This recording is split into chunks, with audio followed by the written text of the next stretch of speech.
بسم اللہ الرحمن الرحیم۔ منہج کارپوریشن جدہ برائے پروڈکشن و ڈسٹریبیوشن آپ حضرات کی خدمت میں قصص الانبیاء کا مبارک سلسلہ پیش کرنے کی سعادت حاصل کر رہا ہے۔ اب آپ اس مبارک سلسلے کا 10واں حلقہ سماعت فرمائیں۔ زمین سے 114 گنا بڑا ہے۔ انہوں نے کہا جی 114 گنا بڑی چیز جو ہے وہ یوسف علیہ السلام کے سجدہ کیسے کیا؟ یہ سلمان رشدی کی برادری پیدا ہوتی ہے نا، وہ ایسی چیزیں ڈھونڈتے ہیں۔ اما الذین فی قلوبہم زیغ، جن کے دلوں میں کجی ہوتی ہے، میل ہوتی ہے، کھوٹ ہوتا ہے، وہ ایسے لفظ پکڑ یتبعون ما تشابہ منہ ابتغاء الفتنہ، وہ آیات متشابہات لے کے دنیا کے دماغوں میں فتنہ۔ تو حالانکہ یہ بات یاد رکھا کریں، یہ تو ایک محاوراتی بات ہے، اگر سمجھنا چاہے تو مشکل کوئی نہیں۔ آپ دیکھیں نا جی، آپ عید کا چاند دیکھ رہے ہوں، 10 آدمی کھڑے ہوتے ہیں، ایک آدمی کو نظر آ جاتا ہے، وہ کہتا میں نے دیکھ رہے ہو، کہتے نہیں بتائیں، وہ کہتے ادھر آؤ بھائی، ادھر آؤ ادھر آؤ، وہ جو دیکھ وہ جی مجھے نہیں نظر، اور نے کہا یار کمال کرتے ہیں، وہ کھجور کا درخت ہے نا اس کے پیچھے دیکھ، یار مجھے تو پھر بھی نظر نہیں آیا۔ وہ کہتا اچھا ایسا کرو، میں ایسے انگلی سیدھی کرتا ہوں، این میری انگلی کے پیچھے، انگلی کے پیچھے چاند تھوڑا آ جائے، یہ تو محاورہ ہوتا۔ اس کو آدمی پھر ضرب تقسیم دے کے اللہ کے قرآن پہ بلا وجہ بھی اعتراض کرے، یہ کوئی عقل کی بات؟ انسان خواب دیکھتا ہے کہ اس کو پھانسی دی جا رہی ہے، انسان خواب دیکھتا ہے کہ اس کو سانپ ڈس گیا ہے، انسان خواب کی دنیا ہی الگ ہے۔ تو اس کو سامنے رکھ کر اللہ کے قرآن پہ اعتراض کرنا، یہ اللہ کے قرآن پہ حملہ کرنا، یہ تو جہالت کی بات۔ اور دوسری بات یہ احتیاط رکھیں کہ عین عنفوان بچپنا ہے، اور یہ یوسف علیہ السلام کو اس وقت کسی چیز کی خواہش تھی کہ وہ جا کے ایک خواب نعوذ باللہ ایسا بنا کے اپنے ابے کو سنائے، کیا اس کو غرض کیا؟ یوسف علیہ السلام تو بچے، یعنی ابھی آپ کی عمر جو تھی تقریباً 11 سال کے قریب تھی جب یہ واقعہ پیش آیا۔ جب آپ کو کنویں میں ڈالا گیا ہے تو آپ کی عمر 12 سال، تو انہی دنوں میں یعنی یہ واقعہ ہے، آپ کی عمر 11 اور 12 کے درمیان میں تھی۔ تو اس وقت حضرت یوسف علیہ السلام کو آخر کیا ضرورت درپیش آ گئی کو ایسے نعوذ باللہ ایک فرضی خواب پیش کرے؟ وہ عقل کی بات۔ اس لیے یہ خواب سچا تھا، حقیقت تھی، اور انہوں نے واقعتاً دیکھا اور حضرت یعقوب علیہ السلام کی خدمت میں آ کے بیان کیا۔ تو ابا نے فرمایا کہ میرے بیٹے مجھے تو بتایا ہے یہ قصہ اور خواب، کسی اور کو نہ بتانا اور بھائیوں کو بھی نہ بتانا، کیونکہ ہو سکتا ہے کہ وہ آپ کے لیے کسی حسد میں مبتلا ہو کر آپ کے خلاف مکر کا ذریعہ بنے۔ بات زندگی رہی تو بات باقی، واللہ تعالی عالم علمہ اتم۔ برادران اسلام، واجب الاحترام بزرگوں، دوستوں اور بھائیوں، دروس کا سلسلہ قصص الانبیاء علیہم السلام کے ضمن میں ہم نے یوسف علیہ السلام کے قصے کے بارے میں کچھ باتیں سابقہ درس میں عرض۔ ویسے تو اللہ کے قرآن کے تمام قصص جو ہیں اس میں کوئی شبہ نہیں کہ وہ حکمتوں سے بھرے ہوئے ہیں، ان میں مواعظ ہیں، نصائح ہیں، عبر ہیں، ان میں ہمارے لیے ہدایات ہیں، ان میں زواجر ہیں، تخویفات ہیں، ترغیبات ہیں، ترہیبات ہیں، بڑے عظیم جامع باتیں ہیں جو اللہ نے اپنے قرآن میں لکھی ہیں۔ لیکن سورت یوسف علیہ السلام کے قصے کو چونکہ ایک بڑی اہمیت ہے، اس لیے کہ جس قصے کو قرآن نے خود یہ کہا ہو کہ احسن القصص، یعنی جس قصے کے بارے میں اللہ تبارک و تعالی یہ فرمائیں کہ احسن القصص، اس قصے کے حسن کا، جمال کا کیا عالم۔ اسی لیے مفسرین کرام رحمہم اللہ تعالی علیہم اجمعین نے لکھا ہے کہ یوسف علیہ السلام کے قصے میں بہت بڑے درس، کیونکہ آپ کے قصے میں مالک و مملوک کا قصہ، حاسد و محسود کا قصہ ہے، شاہد و مشہود کا قصہ ہے، قید اور آزادی کی کیفیات ہیں، ابتلاء و امتحان ہے، اور اسی طرح یوں سمجھیں کہ ایک محب و محبوب کا قصہ ہے، اور حضرت یوسف علیہ السلام کی حکمت و دانائی اور علم کی بات ہے، تو یہ قصہ جو ہے اس میں کوئی ایک پہلو نہیں، اس میں عظیم پہلو۔ اسی لیے اللہ کے قرآن نے اس کو احسن القصص کہا۔ اور دوسری بات یہ ہے کہ اس قصہ مبارک کو سرکار دو جہاں حبیب کبریا سیدنا محمد رسول اللہ صلی اللہ علیہ وسلم کے قصے سے بڑی مشابہت، کہ جیسے یوسف علیہ السلام کو تکلیف پہنچانے والے ان کے بھائی تھے، حضور صلی اللہ علیہ وسلم کو بھی تکلیف پہنچانے والے آپ کی قوم تھی، برادری تھی، بھائی۔ جیسے یوسف علیہ السلام کے لیے بھائیوں نے قتل کا مشورہ کیا، سرکار دو عالم صلی اللہ علیہ وسلم کے لیے بھی قریش نے قتل کا مشورہ کیا۔ جیسے یوسف علیہ السلام کو اپنا وطن چھوڑنے کے بعد عزت ملی، سرکار دو عالم صلی اللہ علیہ وسلم کو بھی ہجرت کے بعد عظمت ملی۔ جیسے حضرت یوسف علیہ السلام نے اپنے عین اقتدار کے وقت میں انتقام کے بجائے عفو اور معافی سے کام لیا، سرکار دو عالم نے بھی فتح مکہ کے موقع پر بالکل وہی بات فرمائی کہ جو میرے بھائی یوسف نے کہا تھا میں بھی کہتا ہوں، لا تثریب علیکم اليوم۔ تو اس قصے کو چونکہ آقا انعامدار کے واقعے سے ایک بڑی عظیم اور جامع مشابہت ہے، اس لیے بھی اللہ تبارک و تعالی نے اس قصے کو احسن القصص۔ اور مفسرین کرام نے لکھا ہے کہ آپ دیکھیں کہ اور قصے جو ہیں آپ کو وہ تھوڑے تھوڑے، کسی جگہ ابتدا ہے، کسی جگہ انتہا ہے، اور بار بار قرآن نے کئی صورتوں میں ذکر کیے ہیں، لیکن یوسف علیہ السلام کا قصہ صرف ایک،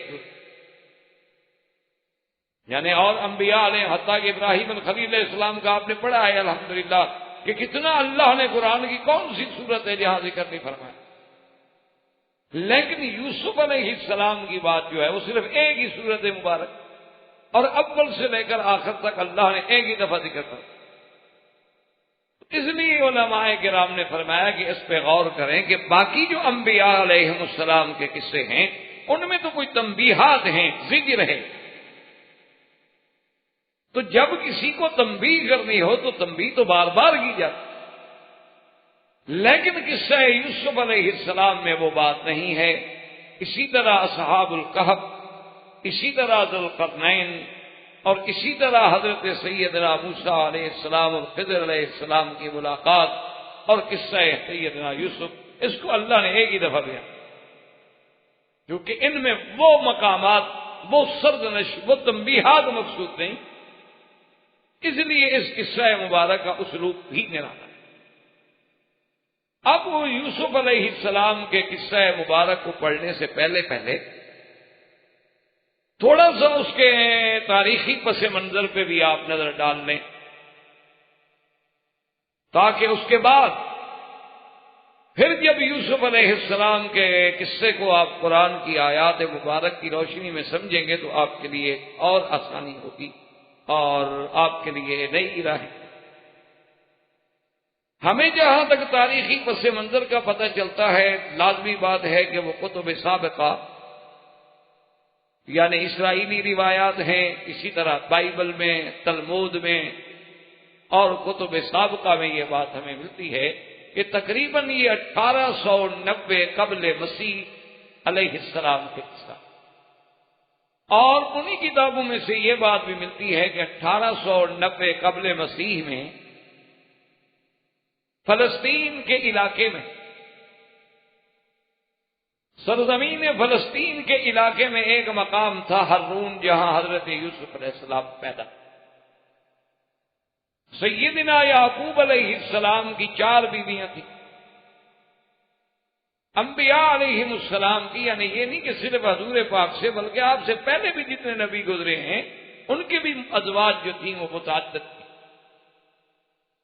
جیسے کہ حضرت سلیمان علیہ السلام کے بارے میں آتا ہے آپ کے تو حرم میں 99 تقریباً، اور یہ تعدد ازواج جو ہے یہ یعنی کوئی ایسی بات نہیں ہے نعوذ باللہ کہ اسے تعصب کی نگاہوں سے دیکھ کے کسی کے لیے ذریعہ عیب ٹھہرایا جائے، بلکہ افسوس تو یہ ہے کہ تعدد ازواج کے مسئلے پر وہ قومیں اعتراض کرتی ہیں کہ جو تعدد احباب پہ تو اعتراض نہیں کرتی، لیکن تعدد ازواج پہ اعتراض کرتی. یعنی آپ گرل فرینڈ تو جتنی مرضی ہے رکھ لیں لیکن حلال نہ کریں. عجیب قوم.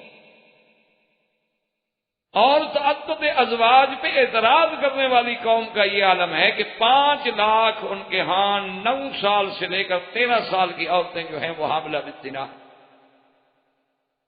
تعدد ازواج پہ اعتراض کرنے والی قوم کا یہ عالم ہے. ابھی آپ نے 3-4 روز پہلے اخباروں میں پڑھا ہوگا کہ 14,000 عورتوں کا یہ مسئلہ بنا ہوا ہے کہ جب اسکول ٹائم آیا بچوں کے داخلے کا تو انہوں نے کہا کہ بچے کے باپ کا نام بتائیں تو وہ نہیں بتا سکتی. وہ کہتی ہیں ہم کیا بتائیں، کون اس کا باپ. تو اب اس کے لیے پورے کمیٹیاں بیٹھی ہوئی ہیں، قانونی ماہرین بیٹھے ہوئے ہیں کہ باپ کے کھانے میں کیا لکھتے. تو بہرحال حضرت یعقوب علیہ السلام کی 4 اور ایک بیوی جس کا نام راحیل تھا، یا بعض روایات تلمود میں اس کا نام راحل بھی کہا گیا ہے، لیکن زیادہ راجح راحیل. راحیل کے بطن سے حضرت یوسف علیہ السلام اور آپ کے شقیق بھائی جو ہے بنیامین پیدا، اور بی بی لیا سے اور باقی بیویوں سے حضرت یعقوب علیہ السلام کے تقریباً یعنی آپ اندازہ فرمائیں کہ 12 اولادیں. تو اس لیے ابتدا ہی میں ذرا آپ ذہن میں رکھیں گے، چونکہ یہ ابتدا میں مائیں الگ تھیں، یعنی یوسف علیہ السلام اور بنیامین کی ماں الگ ہے، باقی بھائیوں کی مائیں الگ ہیں. تو وہ فطری طور پر جو سوکنوں میں ایک تضاد ہوتا ہے، ایک اختلاف ہوتا ہے، ایک دوسرے سے تھوڑا سا بودھ ہوتا ہے، اس کا اثر بچوں پر بھی آتا ہے. اور اسی طرح ایک بات یہ بھی یاد رکھیں کہ بعض مورخین نے جو یہ لکھا ہے کہ یوسف علیہ السلام کے زمانے میں مصر کا بادشاہ فرعون تھا، یہ بات غلط. زمانہ یوسف علیہ السلام میں مصر پر عمالقہ، قوم عمالقہ کا قبضہ تھا. یہ عمالقہ جو ہیں اصل میں چرواہے تھے، لیکن اللہ نے ان کو مصر کی حکومت دے دی. یہ تو اللہ کا شان ہے. تو عز من تشاء وتذل من تشاء بیدک الخیر. یہ کوئی عجیب بات نہیں. اب تو یہ ہمارے یعنی سامنے عالم کے واقعات ہیں کہ بہت چھوٹے چھوٹے لوگ جو ہیں بڑے بڑے اعلیٰ مناصب پہ آ جاتے. تو یہ قوم عمالقہ جو ہے یہ اصل میں چرواہے تھے، لیکن تھے عربی نسل. انہوں نے مصر پہ جا کے قبضہ کیا، کنٹرول کیا، اور یوسف علیہ السلام کے زمانے میں ان کا 15واں خاندان ہے جو حکومت کر رہا. اور اس دور میں جو بادشاہ تھا اس کا نام ابو قیس. وہ فرعون نہیں تھا، فرعون تو بعد میں. اور اسی طرح ان کے وزیر خزانہ جو ہے، وزیر مالیہ جو ہے، وہ عزیز کہلاتا تھا. اور پھر قوم عمالقہ کے بعد قوم پرستی کے نام پہ تحریکیں اٹھی. جیسے آج بھی دنیا میں آپ دیکھتے ہیں کہ کہیں بنگالی ہے، کہیں سندھی ہے، کہیں ہندی ہے، کہیں افغانی ہے، کہیں کچھ ہے. یہ قومیت کے نام پہ عصبیت پھیلانے کے لیے تحریکیں ہوتی ہیں. ورنہ تو مسلمان ہے چاہے کہیں بھی ہو. ہم سب سے پہلے تو مسلمان ہیں، اس کے بعد تو صرف تعارف کی بات ہے کہ آپ ہندی کہلاتے ہیں، وہ پاکستانی کہلاتا ہے، وہ کشمیری کہلاتا ہے. اصل رشتہ جو ہے وہ تو ایمان کا رشتہ. انما المؤمنون اخوۃ. تمام ایمان والے جو ہیں ایک دوسرے کے بھائی. اسی لیے اسلام کا جو سب سے عظیم چارٹر حجۃ الوداع کا، اس نے میرے آقا نے واضح فرما دیا کہ لا فضل لعربی علی عجمی ولا لاحمر علی اسود الا بالتقوی کسی عربی کو اجمی پہ فضیلت نہیں، کسی گورے کو کالے پہ فضیلت نہیں، مگر تقوی سے۔ جو جتنا اللہ سے زیادہ ڈرتا ہے اتنا زیادہ شان ہوتا ہے۔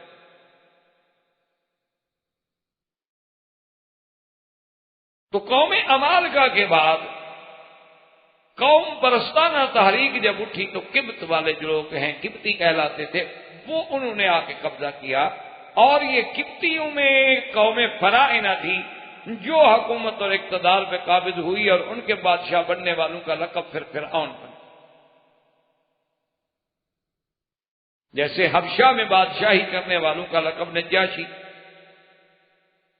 فارس میں کسرا، اور روم میں ہرقل، مصر میں فرائنہ فرعون کہلاتے تھے۔ تو ان قبطیوں نے آ کے پھر قبضہ کیا، اور خدا کی شان دیکھیں کہ حضرت یوسف علیہ السلام تو امالکا کے زمانے میں وہاں پہنچے تھے، اس وقت قبطیوں کی حکومت نہیں، اور یوسف علیہ السلام نے جب اقتدار سنبھالا ہے تو آپ کی عمر تقریباً 30 سال، اور یوسف علیہ السلام تقریباً 80 سال تک مصر پہ بادشاہ رہے ہیں بلا شرکت غیر، اور 110 سال تقریباً کی عمر میں آپ کی وفات۔ اسی دور میں جب حضرت یوسف علیہ السلام کو اللہ نے یعنی مصر میں عروج بخشا تو بنو اسرائیل آئے، کیونکہ بنو اسرائیل حضرت یعقوب کی اولاد ہے، وہ بھی مصر میں آئے اور آباد ہوئے۔ اب جب قوم آئی قبطیوں کی، فرائنہ آئے، تو ان نے سب سے پہلے امالکا اور بنو اسرائیل پہ مظالم ڈھائے۔ انہوں نے 2.5 لاکھ امالکا کو مصر سے نکالا، اور بنو اسرائیل پہ ظلم کے پہاڑ توڑ ڈالے۔ اس کے بعد پھر ان کی نجات کے لیے اللہ نے موسیٰ علیہ السلام کو پیدا کیا۔ تو اسی طرح اسی پس منظر میں کتاب تلمود میں اور بائبل میں ہمیں یہ بھی ملتا ہے کہ حضرت یوسف علیہ السلام کی پیدائش 1890 کی ہے، اور آپ نے وہ جو خواب دیکھا ہے اور جب کنویں میں ڈالے گئے اس وقت آپ کی عمر تقریباً 17 سال ہو گئی تھی، 1906 کا تقریباً یہ کتاب۔ اور حضرت یوسف علیہ السلام کو جس کنویں میں ڈالا گیا تھا وہ بھی کتابوں میں ذکر آیا ہے کہ وہ شمال میں تھا، قسم، شمال قسم میں ایک جگہ تھی دوتن، وہی وہ کنواں تھا جس کنویں میں حضرت یوسف علیہ السلام کو ڈالا گیا۔ اور اسی ضمن میں ان کتابوں میں آپ کے اس خواب کا بھی ذکر ہے جو خواب حضرت یوسف علیہ السلام نے دیکھا۔ اور یہ بات بھی آپ یاد رکھیں کہ خواب جو یہ بھی یعنی ایک اللہ کی بڑی عظیم نعمت ہے۔ اسی لیے ایک حدیث مبارک میں، صحیح حدیث میں آتا ہے، لم یبقى من النبوۃ الا المبشرات، کہ اب نبوت تو ختم ہو گئی، اب بشارات ہیں۔ اور اسی طرح یہ بھی آیا ہے کہ الرؤیا، خواب جو ہے یہ بھی ایک جز ہے نبوت کے اجزاء میں،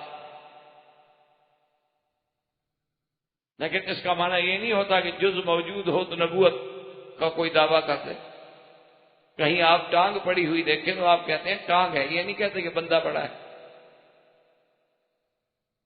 کہیں ہاتھ کٹا ہوا ایک بندے کا پڑا ہو تو آپ یہ نہیں کہیں گے کہ جی آدمی پڑا ہے، یعنی جز کو دیکھ کے آپ کبھی کل کا دعویٰ نہیں کرتے۔ تو اسی طرح اگر ایک نبوت کی جز اگر اللہ نے باقی رکھی ہے تو اس کا معنی یہ تو نہیں کہ نبوت باقی ہے لہذا کل خواب دیکھنے والا نبی بن جائے گا۔ تو خواب جو ہے دراصل اس کے بارے میں بھی علماء نے بہت بڑے ابحاث ہیں، بہت بڑی تفاصیل ہیں، بہت بڑی کتابوں میں بحثیں ہیں، لیکن آپ چھوٹی سی بات یاد رکھیں جو خلاصہ ہے تقریباً ان ابحاث کا، کہ اللہ نے انسان میں ایک تو آپ کی یہ جان ہے اور ایک ہے نفس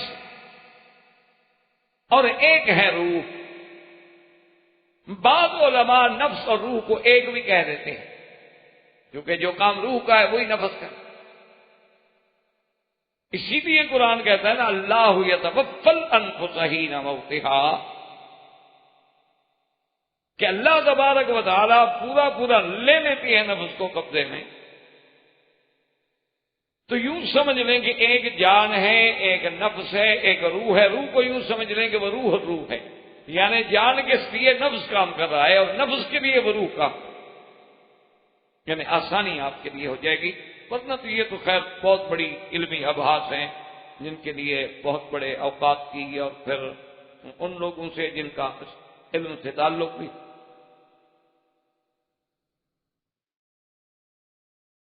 تو اب یہ ہوتا ہے کہ جب انسان مثلا سوتا ہے یا مدہوش ہے، تو جب نفس انسانی تدبیر بدن سے فارغ ہو جاتی ہے. اب سو گئے نا آپ جاگ رہے ہیں، کام کر رہے ہیں، تو وہ تو ساتھ تدبیر کر رہی ہے. اب آپ سو گئے تو گویا نفس انسانی جب تدبیر نفس سے فارغ ہوئی، اب اس کو کچھ قوت متخیلہ کے ذریعے کچھ صورتیں اللہ دکھا دے. پھر آگے ان کی کیفیات ہوتی ہیں، یا تو جو ہم نے دن میں کہا وہ پیش آ گیا، یا شیطانی خواب آ گئے، یا اللہ کی طرف سے رحمانی خواب آ گئے. اور اس کے لیے بھی حکم ہے کہ لا یذکر الا علی حبیب لبیب، کہ جب بھی خواب ذکر کریں کسی دوست پہ اور عقل والے سمجھدار عالمات. کیونکہ حضور پاک صلی اللہ علیہ وسلم نے فرمایا کہ الرؤیا، خواب جو ہے یہ ایسی ہے جیسے کسی پرندے کے پاؤں پہ رکھا ہو، جیسے تعبیر بھی واقع ہو گئی. اچھا ایسا کیوں ہو جاتا ہے کہ وہ تقدیر معلق، ایک تقدیر مبرم ہے جو کبھی تبدیل نہیں ہوتی، اور ایک تقدیر معلق ہے وہ یہ لکھا ہوتا ہے کہ بھی اگر آپ نے یہ درس دیا تو ہم آپ کو یہ ثواب دیں. تو یہ معلق نہیں دیا تو نہیں گئی. تو اسی طرح وہ بھی تقدیر معلق کی قسم ہے کہ حضور نے فرمایا کہ جیسے اب صاحب تعبیر نے تعبیر دے دی بس وہ واقع ہو جاتا ہے. تو اگر تعبیر اچھی دے گا انشاءاللہ تو اچھی بات واقع ہوگی. اچھا دوسرا یہ ہے کہ تعبیر اگر غلط دے گا تو آدمی ایک وسوسے اور ایک مصیبت اور ایک ذہنی طور پر یعنی سائیکالوجی کے طور پر بھی وہ پریشان ہو جائے گا. اس لیے خواب بھی ایک بڑی نعمت ہے، لیکن اس کے ساتھ یہ بات بھی یاد رکھیں کہ انبیاء کا خواب جو ہے وہ تو واحد، وہ تو ایسے ہے جیسے اللہ کی وحی بس. اچھا اسی ضمن میں ایک بات آپ یہ بھی یاد رکھ لیں کہ خواب کبھی کبھی کافروں کا بھی سچا، خواب کبھی کبھی فاسق فاجر بڑے سے بڑے بد کردار انسان کا بھی سچا ہو سکتا ہے. کہ اسی سورت یوسف میں، سورت یوسف علیہ السلام میں آپ دو قیدیوں کا خواب سنیں گے انشاءاللہ، وہ بھی تو کافر تھے. اس وقت کے بادشاہ نے خواب دیکھا جس کی تعبیر کے لیے پھر یوسف علیہ السلام کو نکالا گیا، وہ دیکھنے والا بھی کافر تھا لیکن خواب سچا. اسی طرح بی بی عاتقہ نے حضور کے بارے میں خواب دیکھا تھا.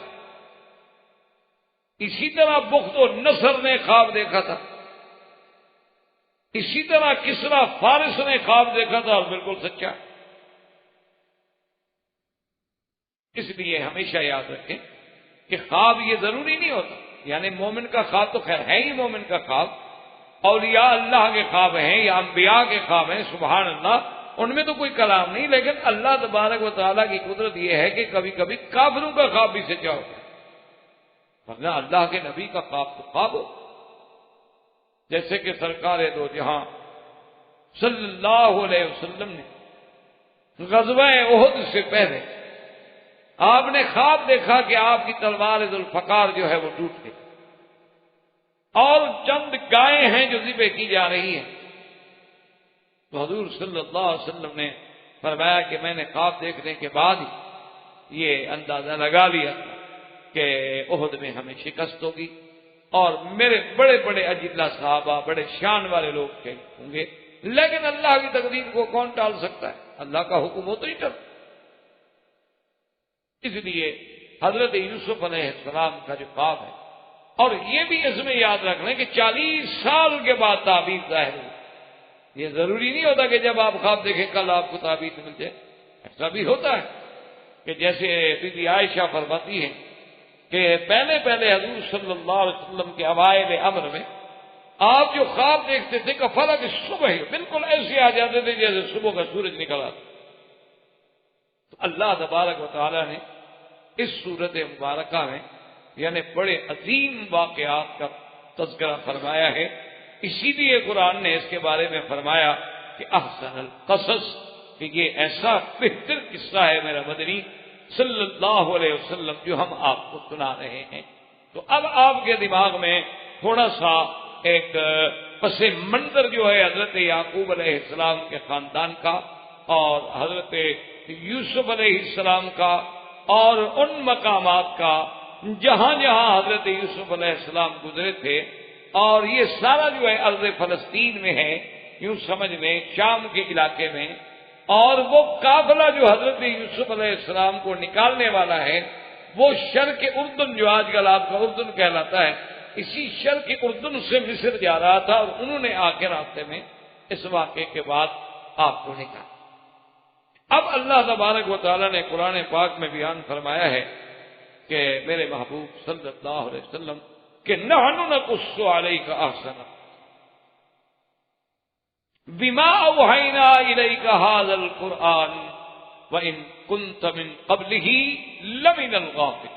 اچھا، اس میں دیکھیں کہ اللہ پاک نے فرمایا کہ میرے محبوب جب تک ہم نے آپ کو قصہ نہیں سنایا تو آپ کو تو علم نہیں تھا، آپ تو غفلت والوں میں سے تھے. لیکن دراصل اس میں اشارہ ہے اور اس میں اللہ تبارک و تعالیٰ کی طرف سے ذکر ہے قریش مکہ پر، کہ قریش مکہ اور یہود نے آ کے پوچھا تھا تو اللہ نے فرمایا کہ اب تو اللہ کا قرآن آ گیا، اب تو تمہارے سامنے سیدنا یوسف علیہ السلام کا عظیم قصہ میرے مدنی پاک نے سنا دیا. اسی سے اندازہ لگا لو کہ اللہ کا نبی ہے. آخر آپ کو کیسے معلوم ہوا یہ قصہ؟ بھئی اس زمانے میں کوئی اسٹیشن تو نہیں لگے ہوئے تھے سیٹلائٹ کے، اس زمانے میں کوئی ڈش تو نہیں لگے ہوئے تھے کہ رات کو دیکھ لیا اور صبح کسے سنا دیے. جس آدمی نے نہ دیکھا وہ تو حیران ہو جائے گا نا کہ آپ نے رات کو نئی نئی چیزیں دیکھی، آپ انٹرنیٹ پہ بیٹھ گئے، آپ نے جناب 50 ملکوں سے معلومات حاصل کر لی ہے. اور میں کیونکہ نہیں جانتا میرے لیے تو وہ عجوبہ ہوں گی، لیکن کوئی بڑی بات نہیں کیونکہ آپ کے پاس جہاز موجود ہے، اور وہ جہاز جس کے پاس بھی موجود ہو اور چلانا جانتا ہو وہ خبریں حاصل کر سکتا ہے. لیکن کمال تو اس نبی عربی کا ہے صلی اللہ علیہ وسلم کہ جو پیدا ہونے سے لے کر 40 سال تک، اسی لیے سب سے بڑی بات حضور نے یہی پیش کی تھی نا قریش کو، لبثت فیکم عمرا من، کہ اے لوگوں میں نے تمہارے اندر زندگی گزاری، میں تمہارے اندر رہا، تمہارے سامنے پیدا ہوا ہوں، میری زندگی کھلی کتاب کی طرح تمہارے سامنے ہے. اور 40 سال کے بعد کبھی حضور نوح علیہ السلام کا واقعہ سنا رہے ہیں، کبھی حضور صالح علیہ السلام کا واقعہ سنا رہے ہیں، کبھی حضور ہود علیہ السلام کا واقعہ سنا رہے ہیں، کبھی حضور حضرت یوسف علیہ السلام کا واقعہ سنا رہے ہیں.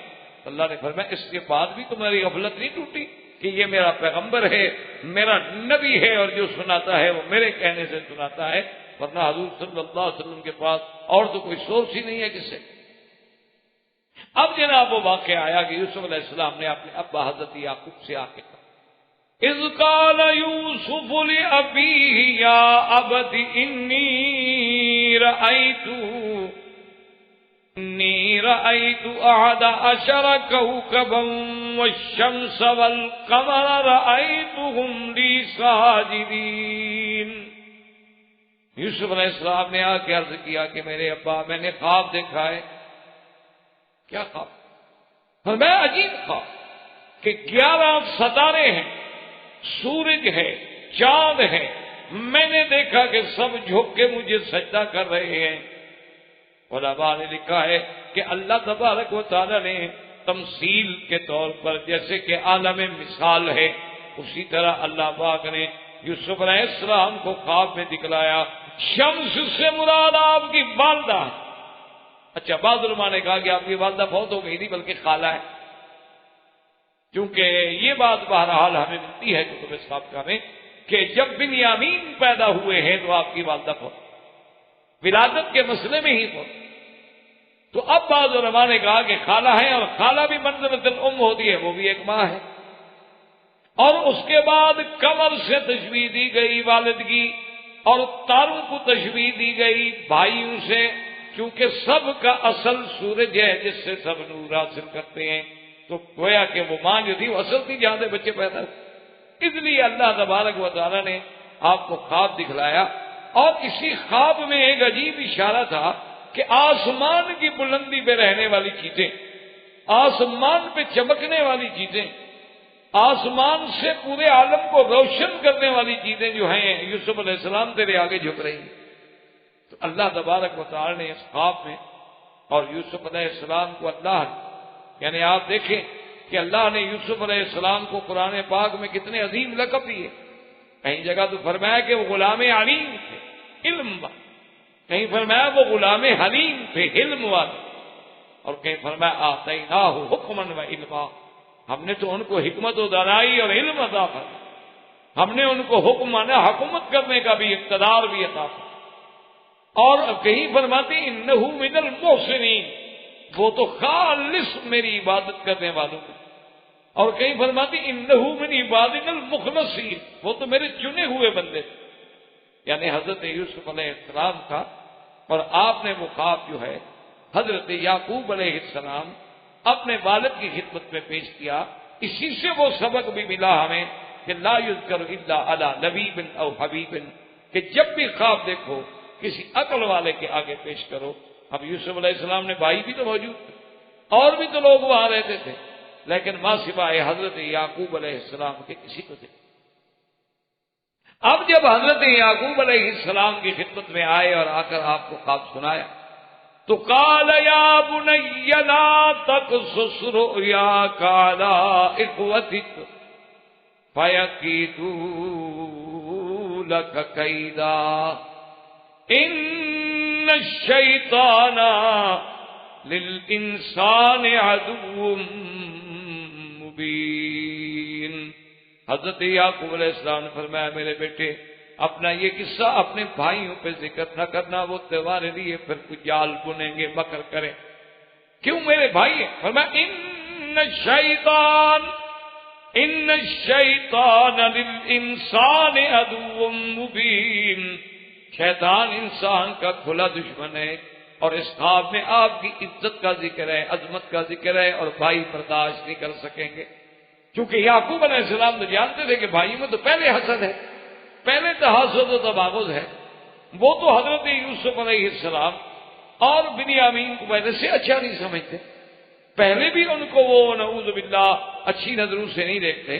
تو جب وہ ایسا خواب سنیں گے تو اس کا نتیجہ دو ہوں کہ اگر انہوں نے خواب کو اہمیت دے دی تو دشمن بن جائیں گے، اور اگر خواب کو اہمیت نہ دی تو مذاق اڑائیں گے۔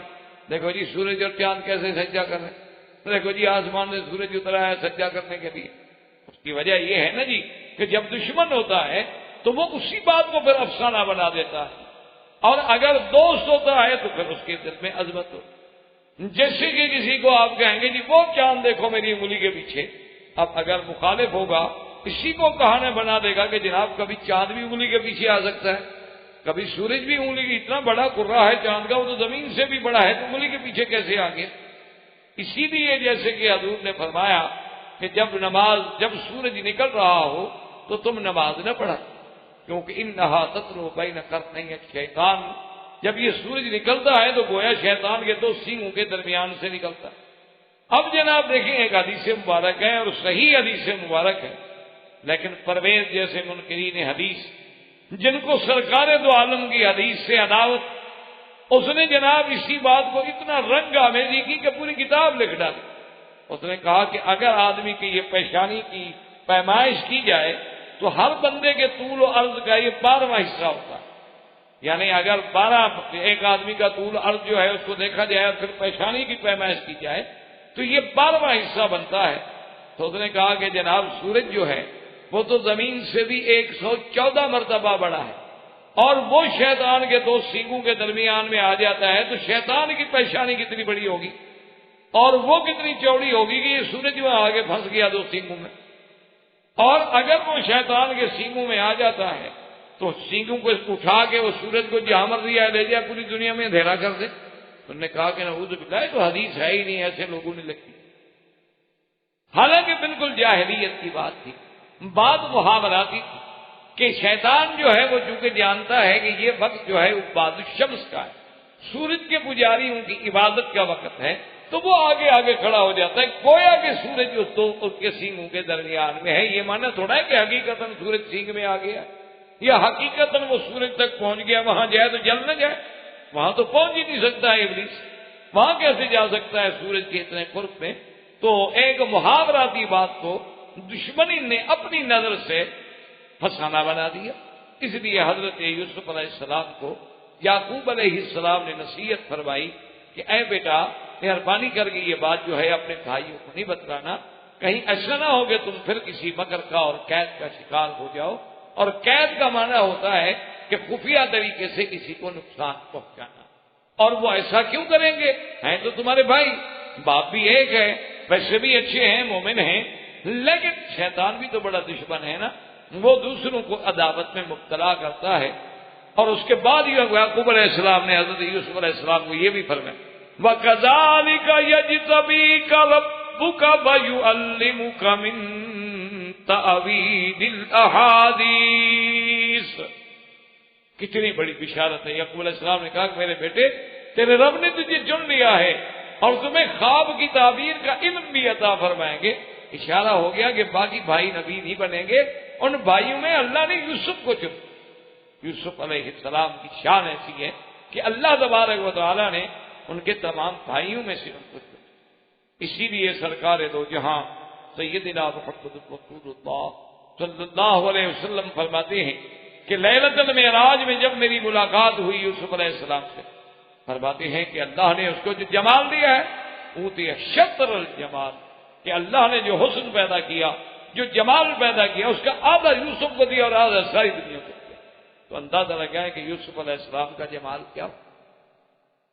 تو یہاں سے حضرت یعقوب نے یہ بھی اشارہ فرما دیا کہ اللہ نے آپ کو چن دیا ہے، اللہ آپ کو تعبیر الاحادیث، اس کا معنی علماء نے لکھا تعبیر رویا، اور بعض علماء نے فرمایا کہ نہیں، حکومت کرنے کا اور بات کرنے کا فن، کہ فیصلے کرنے کی قوت۔ وَيُتِمُّ نِعْمَتَهُ عَلَيْكَ وَعَلَىٰ آلِ يَعْقُوبَ كَمَا أَتَمَّهَا عَلَىٰ أَبَوَيْكَ مِن قَبْلُ إِبْرَاهِيمَ وَإِسْحَاقَ إِنَّ رَبَّكَ عَلِيمٌ حَكِيمٌ۔ اور اللہ اپنی نعمت کو پوری کریں گے جیسے آل یعقوب پہ نعمت پوری کی ہے، اور جیسے اللہ نے ان کے والدین پہ اس سے پہلے سیدنا ابراہیم و اسحاق پہ اپنی نعمتیں پوری کی، ان کو نبوت کے لیے چن لیا، کیونکہ تیرا رب جو ہے وہ علم والے بھی ہیں اور حکمت والے۔ اب اللہ نے فرمایا لَقَدْ كَانَ فِي يُوسُفَ وَإِخْوَتِهِ آيَاتٌ لِّلسَّائِلِينَ۔ اللہ نے فرمایا کہ یوسف اور اس کے بھائیوں کے قصے میں بڑی نشانیاں ہیں پوچھنے والوں کے لیے، کیونکہ یعقوب نے اصل میں یہ تھا کہ بنو اسرائیل چاہتے تھے امتحان لینا۔ یہ یہود قوم جو ہے بڑی عیار، بڑی مکار، تو وہ آگے حضور سے ایسے ایسے سوال کرتے تھے، اور کبھی کبھی قریش کو بھی سکھا دیتے تھے تاکہ حضور کی نبوت کا امتحان لیا جائے۔ کبھی اصحاب کہف کے بارے میں سوال کیا، کبھی ذوالقرنین کے بارے میں سوال کیا، کبھی روح کے بارے میں سوال کیا، کبھی جنت میں سب سے پہلی جو مومن کو غذا کھلائی جائے گی اس کے بارے میں سوال کیا، کبھی جنت کی زمین کی پٹی کے بارے میں سوال کیا۔ اسی طرح انہوں نے آ کر حضرت آقا انعامدار سیدنا محمد رسول اللہ صلی اللہ علیہ وسلم نے یوسف علیہ السلام کے بارے میں بھی سوال کیا کہ حضور آپ جانتے ہیں کہ یوسف علیہ السلام کا کیا واقعہ ہے؟ اللہ تبارک و تعالیٰ نے یہ صورت مبارک ان کے رد میں، ان کے جواب میں اتاری۔ اس لیے اللہ فرماتے ہیں کہ یوسف علیہ السلام اور اس کے بھائیوں میں، اس کے بھائیوں کے واقعات میں بہت بڑی نشانی ہے ان پوچھنے والوں کے، اور یاد رکھیں کہ صرف پوچھنے والوں کے لیے نہیں ہے، بلکہ اس قصے میں تو آیات ہیں، اس قصے میں تو نشانیاں ہیں، اس قصے میں تو بہت بڑی عظمت اور ہدایات ہیں، اور پوری کائنات کے لیے ہیں جو بھی اس سے فائدہ اٹھانا چاہے۔ اب اللہ فرماتے ہیں قالوا ليوسف واخوه احب الى ابينا منا ونحن عصبة ان ابانا لفی ضلال مبین.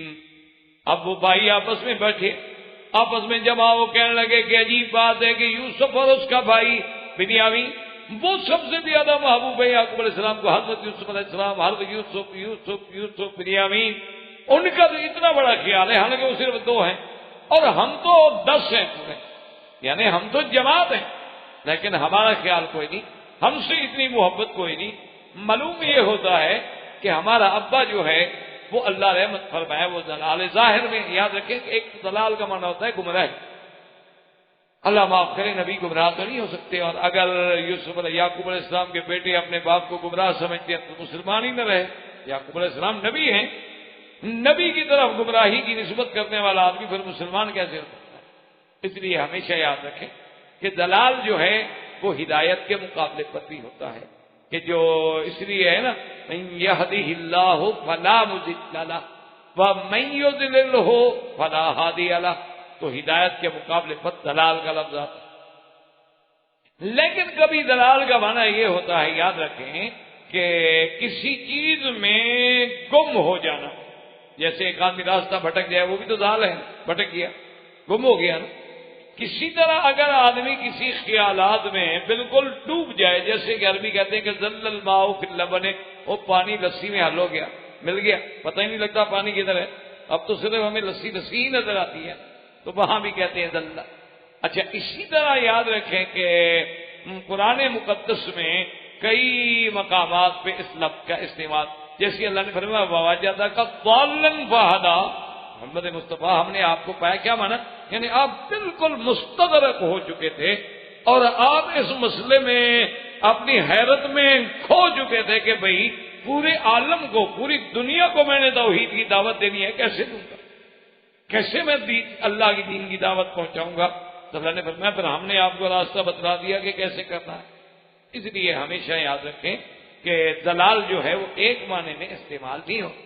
ان کے کہنے کا مقصد یہ تھا کہ ہمارے ابا جان جو ہیں وہ بھی اتنے یوسف و بنیامین کی محبت میں غرق ہو گئے ہیں کہ ہمیں تو نظر ہی نہیں، ہم تو ان کو نظر ہی نہیں آتے کہ ہم ان کی گویا اولاد ہی نہیں.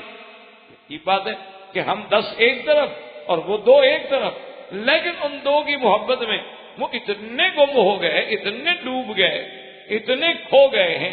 آپ دیکھیں نا جی، کبھی بیٹھے بیٹھے آدمی بیٹھا ہوتا ہے بالکل آپ کے سامنے اور آپ اس کو کیوں کرتے ہوئے بیٹھے، کیا ہو؟ کہتے ہیں اچھا ہاں کیا بات ہے، حالانکہ بالکل آنکھیں کھول کے بیٹھا ہوا ہے، آپ اس کے سامنے بیٹھے ہو، لیکن وہ اپنے کسی خیالات میں اتنا کھو جاتا ہے، اتنا ڈوب جاتا ہے، اس کو کسی دوسری چیز کا پتہ نہیں. اسی طرح اس طرح بعض روایات میں یہ بھی آتا ہے کہ حضور صلی اللہ علیہ وسلم اپنے اللہ کی یاد میں، اللہ کے ذکر میں، اللہ کے آلاء و نعم کے فکر میں کبھی ایسے ایسے مستغرق ہو جاتے تھے کہ دنیا کی کسی بات کا خیال ہی نہیں. اسی لیے آپ نے نہیں دیکھا ہے کہ جب کھجوروں کے وبر کرنے سے حضور صلی اللہ علیہ وسلم نے منع فرمایا اور فصل بھی اس سال کم ہو گئی تو آپ نے فرمایا انتم اعلم بامور دنیاکم، بھائی دنیا کے معاملات تم سمجھتے ہو، ہمیں نہیں پتا کہ دنیاوی معاملات کیا. کتنے ہم نے بڑے بڑے عالم، بڑے بڑے بزرگ یعنی سنے نہیں بلکہ دیکھے ہیں کہ ان کو گھڑی دیکھ کر ٹائم کا پتہ نہیں لگتا. یعنی آپ گھڑی بھی موجود ہے، ساتھ بیٹھے ہوئے آدمی کو دکھاتے تھے بھی ساتھ دیکھو کیا ٹائم ہے، ان کو پتہ نہیں لگتا تھا بیچاروں کو، گھڑی دیکھ کے نہیں فیصلہ کر سکتے تھے. یعنی بخاری اور مسلم یاد پڑھانے والے لوگ، لیکن گھڑی کا ٹائم. میرے اپنے والد گئے جو بھی ساتھ بیٹھے اس کہتے بیٹا ذرا یہ دیکھو کیا بجا ہے، کہتے اچھا پھر ہو گیا پھر. اچھا کوئی اور ساتھی آ جاتا وہ کہتے بھی اس کو کل بھی بھر کے دے دو، چابی کو کہتے تھے کل، کہ اس کی کل بھر دو، مجھے تو آتا نہیں کہ کیسے بھری جاتی ہے. اچھا وہ ان کو پتہ نہیں کہ چابی کیسے بھری جاتی. یعنی اندازہ فرمائیں میرے بچہ جو ہے یار سب چھوٹے تھے تو وہ والد صاحب اس کو بھیجتے کہ تم میرے لیے ایک بوتل لے آؤ، یہ عام بوتلیں جو ہوتی ہیں مرنڈا شرنڈا یہ سی وغیرہ لے آؤ. تو وہ جناب آگے ان کو کہتا کہ دادا جان وہ 5 ریال کی ملتی ہے ایک بوتل، اس زمانے میں 4 گروش کی ملتی. چھوٹے بچے تھے نا، ابھی پیسے کیسے حاصل کریں دادے سے، تو کہتا جی 5 ریال کی ملتی. کہتے بھائی پہلے تو کہا جی اب مہنگی ہو گئی، شرط مہنگی ہو گئی. اچھا اب 5 ریال کے 10 دے دیے ہیں تو اس نے کہا بھائی دیکھو یہ کتنا ہے، انہوں نے کہا جی یہ 5 ہے. ان کا نہیں اللہ کے بندے یہ تو نوٹ بڑا نظر آ رہا ہے. تو کہا نہیں حضرت یہ تو مختلف چھپتے رہتے ہیں ہر سال، ہے یہ پاس کا؟ کہتے ٹھیک، ان کو نہیں پتا کہ کیا. تو اور جناب یہ ہے کہ آپ سیاستہ ہے، حدیث ہے، نحو ہے، صرف ہے، بلاغت ہے، معنی ہے، منطق ہے، معقول ہے، کوئی دنیا کی کتاب اٹھا کے سامنے ایک دفعہ تھوڑی سی پڑھنے بیٹھ لیا بس شروع ہو گئے. یعنی اس میں تو اتنا حفظ ہے لیکن دنیا کے معاملے کا پتہ نہیں رہتا. اس لیے ان کے کہنے کا معنی یہ نہیں تھا کہ یعقوب علیہ السلام گمراہ ہے، نعوذ باللہ. کوئی اللہ کے نبی کو گمراہ سمجھے تو پھر مسلمان کیسے رہے؟ وہ تو کافر ہو جائے. معنی یہ تھا کہ ہمارے ابا جان ان کی محبت میں اتنے کھو گئے ہیں، اتنے ڈوب گئے ہیں کہ ہماری طرف توجہ بھی نہیں. اچھا اسی طرح یاد رکھیں کہ اگر ایک آدمی کے 4 بچے ہیں، 5 ہیں، 6 ہیں، 10 ہیں، 2 ہیں، کسی ایک سے محبت کا زیادہ ہو جانا جو ہے گناہ نہیں، شرعاً وہ کوئی گناہ. لیکن شرط یہ ہے کہ دونوں بچوں میں عدل کرے. یہ نہیں کہ ایک کو تو دیتا جائے اور دوسرا بیچارہ بھٹکتا رہے. یہ بات جو ہے یہ شریعت میں نہ جائے. جیسے ہمارے یہاں عام رواج ہے نا جی کہ یہ بیٹا میرا بڑا فرما بردار ہے، اس نے میری بڑی خدمت کی، جی باقی بیٹوں نے مجھے پوچھا ہی نہیں، اس لیے یہ کوٹھی تو میں نے اس کو بنا کے دے دی ہے. یہ ناجائز ہے. جب بھی آپ اگر ہدیہ کریں اولاد کو تو برابر. یا جیسے ہمارے یہاں ایک بڑا رواج ہے، آپ پڑھتے ہوں گے اخباروں میں کہ جی میں نے اپنے بیٹے کو آگ کر دیا، اور قانون انگریزی تو یہ کہتا ہے کہ وہ آپ کی جائیداد سے محروم ہو گیا، لیکن شریعت اسلامی میں وہ آپ کی جائیداد سے محروم نہیں ہوتا. آپ چاہے کتنا آگ کرتے رہیں وہ آپ کی جائیداد کا وارث ہے، اور آپ کے مرنے کے بعد وہ جائیداد کا حقدار ہے. اسے دنیا کی کوئی طاقت آپ کی جائیداد سے محروم نہیں کر سکتی. وہ آپ کے نطفے سے پیدا ہوا ہے، آپ کے گھر میں پیدا ہوا ہے، اور یہ تو اللہ کا فیصلہ ہے کہ اللہ نے اس کو آپ کا بیٹا بنا دیا. باقی یہ ہماری قسمت کہ اولادیں فرما بردار ہوں ہمارے لیے قرۃ عین بن جائیں، یا اولادیں نافرمان ہوں اور ہمارے لیے عذاب الوبال بن جائیں، یہ تو علیحدہ بات. لیکن ان کے حقوق میں والد جو ہے وہ زیادتی نہیں کرتا. جہاں تک محبت کا تعلق ہے وہ آپ کے بس میں نہیں. جیسے کہ حضور پاک صلی اللہ علیہ وسلم اللہ تبارک و تعالیٰ کے آگے درخواست کرتے تھے کہ یا اللہ انی املک فی انی عادل فی ما املک، کہ یا اللہ اپنی بیویوں کے بارے میں عدل کرتا ہوں، انصاف کرتا ہوں، لیکن جو میرے ہاتھ میں ہے کہ فقط برابر دیتا ہوں، ٹائم برابر دیتا ہوں، خرچہ برابر دیتا ہوں، ملنے ملانے میں برابر ہونے کی کوشش کرتا ہوں، لیکن کیف عادل فی ما لا املک، لیکن میں اس چیز میں کیسے عدل کر سکتا ہوں جو میرے قبضے میں بھی نہیں. دل تو میرے قبضے میں نہیں ہے، کسی بیوی سے زیادہ محبت ہو کسی سے کم ہو تو میں کیا کروں. اس لیے علماء نے لکھا ہے کہ اگر کسی اولاد سے بندے کو زیادہ محبت ہے تو یہ کوئی جرم نہیں، یہ اللہ کے ہاتھ میں ہے کہ دل میں کسی کی محبت زیادہ ڈالتی. جیسے کہ حضرت یوسف علیہ السلام اور بنیامین کی محبت جو تھی وہ اللہ تبارک و تعالی نے زیادہ دل میں ڈالی. اب جناب بھائیوں نے مشورہ کیا اور اسی سے تحاسد پیدا ہوا. اب انہوں نے مشورہ کیا کہ اقتلوا یوسف واطرحوه ارضا یخل لکم وجہ ابیکم وتکونوا من بعدہ قوما صالحین. انہوں نے کہا ایسا کرو قتل کر دیتے ہیں یوسف کا. بالکل ختم. جب رہے گا نہیں بات کیا کرے گا؟ 2 دن 4 دن غم کرے گا، رو رو کے بیٹھ جائے، آخر آدمی کو صبر آئی جائے. اچھا بات یہ ہے کہ جب یوسف وہ نہیں ہوگا سامنے تو پھر ہماری طرف خود بخود ہی رجوع کرے گا نا. دیکھو نا جب اچھا چلا جائے تو برے کی طرف ہی آدمی کہا جائے. 2 بیٹے ہیں بندے کے، ایک اچھا ہے خدمت گزار ہے، ایک نالائق ہے. اگر خدا نہ خاصا اچھا چلا جائے تو آخر کیا کرے؟ کہے گا یار اب تو تم ہی بچے ہو نا، اب تو میرا سہارا تم ہی رہ گئے ہو، اب میری لکڑی تو تم ہو بھائی، اب تو میرا ہاتھ تم نے ہی پکڑنا ہے. تو اس لیے پھر خود بخود یعقوب علیہ السلام ہماری طرف متوجہ. اور باقی یہ رہی بات کہ ہم قتل کر دیں اور اتنا بڑا جرم کریں تو بعد میں توبہ کر لیں گے، ویسی بات ہی پر اچھے بن جائیں، ٹھیک ہو جائیں. جب ہمیں ان کی محبت مل جائے گی تو ہم بھی پھر ٹھیک ٹھاک ہو جائیں گے. اصل وجہ کیا ہوتی ہے کہ شیطان جب جرم کراتا ہے تو یہی باتیں دماغ میں ڈالتا ہے کہ ابھی تم کر لو، دروازہ کھلا ہے، توبہ کا دروازہ مفتوح ہے، اور التائب من الذنب کمن لا ذنب لہ، توبہ کرنے والے کا گناہ اللہ مٹا دے. چھوڑو یار 4 دن ہیں جوانی کے، کھا لو پی لو، اور جب بوڑھے ہو جاؤ گے ٹانگیں جواب دے دیں گی. توبہ کر کے حرم میں جا کے بیٹھ جانا صفے اول میں ماشاءاللہ. پھر تو ماشاءاللہ جو ہے اسی دن یہ ایک تو ہوتا ہے، یعنی آپ کل مہربانی کر کے کسی بھی نماز میں، صبح میں، مغرب میں، عشاء میں حرم میں آ جائیں اور امام کے پیچھے جو صفے اول ہے اس کو آپ دیکھنا شروع کریں. انشاءاللہ آپ کو 90% وہ لوگ ملیں گے جو ریٹائر. کوئی جوان انشاءاللہ آپ کو نہیں اللہ کی صبح کی نماز میں آ جائیں، یعنی یقین کریں کہ اگر مکے کے صرف ثانویہ کے طالب علم حرم میں آ جائیں تو حرم بھر جائے، متوسطہ کے بھی نہیں، صرف جتنے بچے ثانویہ میں پڑھتے ہیں یا ان کا اگر وہ ہر نماز میں حرم میں آئے نا، خدا کی قسم پورا حرم بھرا، اور مہذب لوگوں کا، پڑھے لکھے بچوں کا جن کو تعلیم بھی ہے، حرم کا پتہ بھی ہے، آداب بھی ہے۔ لیکن جناب اب آپ دیکھیں انشاءاللہ وہ لوگ بیٹھے ہوتے ہیں صف اول میں جن سے محکمہ تنگ آ گیا، اس نے نکال دیا، گھر والے بھی تنگ آ گئے کہ دادا جان ہر وقت عذاب بنے ہوئے ہیں، کھانس کھانس کے ہماری نیند خراب کی ہوئی ہے، وہ بھی 4 بجے کے بجائے 2:30 بجے گھڑی لگا دیتے ہیں، بجان تہجد کا وقت ہو گیا ہے، اور حرم شریف میں پڑھو تو سبحان اللہ کتنا بڑا ثواب ہوگا، کہیں گے دفعہ ہو، پھر 9 بجے سے پہلے تو نہیں آتا نا واپس، اس وقت تک تو ہم آرام کر کے سو لیں۔ تو یہ جب عالم ہو جائے کہنے کہ فکر نہ کرو، اگر ہم قتل کا جرم بھی کر بیٹھے اور یوسف علیہ السلام کو قتل بھی کر دیا کہ وہ تو کون من بعدہ قوم صالحین، کوئی ایسی بات نہیں، بعد میں ہم بھی ٹھیک ہو جائیں گے، بس فکر کی بات۔ اب جب یہ مشورہ ہونے لگا اور نعوذ باللہ یعنی وہ آخری حد تک آ گئے، اقدام قتل تک، معمولی بات تو نہیں قتل کر دیں۔ قال قائل منهم لا تقتلوا يوسف والقوه في غيابة الجب يلتقطه بعض السيارة إن كنتم فاعلين۔ ان بھائیوں میں سے ایک نے کہا کہ کیا کر رہے ہیں، کچھ عقل کرو۔ بعض علماء نے لکھا ہے کہ وہ یہودا تھا، لیکن قرآن نے نام نہیں لیا، قرآن پاک نے اخوہ یوسف کا نام ذکر نہیں فرمایا، اور یہ قرآن میں سنت اللہ ہے، اللہ پاک نام سے بات نہیں کرتا۔ اذ اول فتیۃ الی الکہف، بس وہ چند نوجوان جنہوں نے کہف میں غار میں پناہ لی تھی، کیا نام تھا اللہ عالم۔ وَأَوْحَيْنَا إِلَىٰ أُمِّ مُوسَىٰ، ام موسیٰ کا نام کیا تھا، قرآن نام سے بحث نہیں کرتا۔